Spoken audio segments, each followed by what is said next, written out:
Hi everybody, my name is Kasee, and today I'm going to show you how to make apple fritters. You want to take a can of biscuits. I like Pillsbury, but you can use whatever you prefer. And then here I've got some fresh fried apples, straight from the freezer that my family and I prep and store in the fall for the rest of the year. You can do this with fresh homemade biscuits if you wanted. I just haven't been able to try yet. I recently just learned how to make homemade biscuits, so I'm very eager to try both of these recipes and see how it works out. But if you want something a little faster, canned biscuits are fine. And I like to use the southern style Pillsbury biscuits because they got that little chunks of butter in them, and it just tastes so good once it's all fried and you got little bursts of butter. When you roll your dough out, I usually do like 1/4 of an inch thick. You don't want to do it too thin or else it'll tear. But once it's all flat and ready to go, you'll feel it with your feeling. Kind of line it down the middle like a taco. And you can do this with like applesauce or pie filling if you want, but I like fried apples because they taste better and they're fresh. But you're going to take your dough once you got your filling in it and then fold that over, and you'll want to try and get your edges of dough to meet. Once you start moving it around and the insides try to poke out, you just tuck that back in there with a spoon or something, and then once your edges are able to meet, you'll just start pressing those together.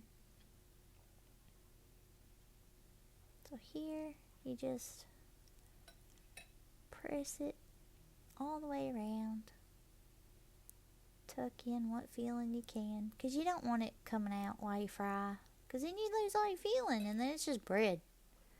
And like some people might like that, but I like a fully stuffed fritter. Thank you very much. So then I just delicately peeled it up off of it so it don't stick to the block, and then extra securely pat it around. I also like to take a fork and press the edges down for extra security. It also gives it that cute little pie look. But it never hurts to be extra secure. And there you go. Not perfect, but it tasted good. I'll tell you that. So now you're going to do this with the rest of your biscuits. There's usually 8 biscuits in a can. So you'll just keep going till you run out of biscuits or you run out of filling. I always have plenty of filling left over. But I fried these apples like the day before, and I always have a lot left over to eat with like biscuits of a morning for breakfast, or as you see here with the fritters, or just by themselves as a side with whatever dish you're making, whichever one they go with. While you're making your biscuits, you want to make sure that your oil's heating up. You don't want to put these in cold or heating up oil, otherwise they won't turn out very well. The oil gets all soaked up and soggy, and it's just not a good time.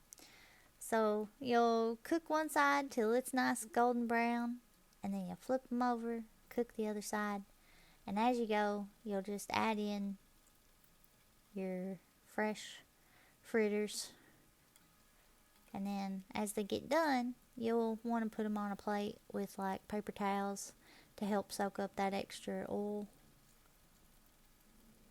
And then just keep doing that till you get a nice crispy golden consistency.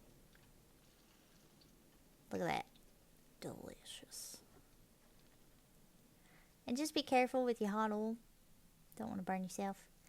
My family just eats the fritters after that, but my partner had the idea to like put toppings on them, which is something that's so simple that I just never thought about before. So here I'm taking some ground cinnamon and mixing it with sugar, And then the caramel that I use for my coffee every morning, it's a little bit thinner consistency of what caramel you would use for like ice cream and stuff. But it was good enough for this experiment. So you want to drizzle caramel on there. And then I took the cinnamon sugar and just sprinkled it over top. And since my partner had this idea as a topping, I thought of taking honey and powdered sugar and putting it on top. My honey was crystallized when I got it out of the cabinet, so I had to heat it up a little bit, so it's a little runny and a lot thinner than what I'd normally want, but it's good enough for this.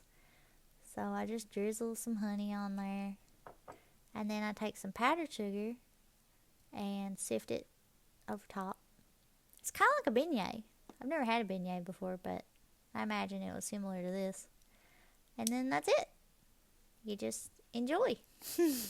Thanks for watching.